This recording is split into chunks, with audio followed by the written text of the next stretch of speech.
பிரேசிலின் உலகக்கிண்ண அணியிலே நெய்மாரின் பெயர் அறிவிக்கப்பட்டிருப்பதானது ரசிகர்களை போன்று அவருக்குமே மிகுந்த மகிழ்ச்சியை கொடுத்திருப்பதனை இந்த காணொளியினூடாக நீங்களும் காண முடியும். ஏனென்றால் அண்மை காலமாக முழங்கால் உபாதையிலிருந்து குணமடைந்து அவர் சாண்டோஸ் என்ற பிரேசிலிய கழகத்திற்காக விளையாடி வருகின்றார். அண்மை காலமாக அவருடைய சீசனிலே 11 கோல்களை அடித்திருந்தாலும் அவருடைய இன்ஜரி தொடர்பான ஒரு கன்சர்ன் இருந்தது. ஆனால் இந்த நிலையிலே அவருடைய பெயர் இறுதி அணியிலே அறிவிக்கப்பட்டிருப்பது அவருக்கு மட்டற்ற மகிழ்ச்சியை கொடுத்திருக்கின்றது.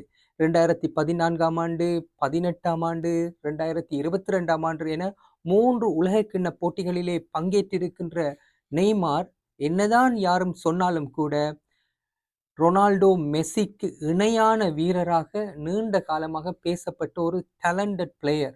இப்போது கிலியன் எம்பாப்பே, லமைன் ஜமால் போன்ற பெயர்கள் பெரிதளவிலே பேசப்பட்டாலும் இந்த ரொனால்டோ மெஸ்ஸிக்கு இணையாக பெரிதும் பேசப்பட்ட ஒரு வீரர் தான் நெய்மார்.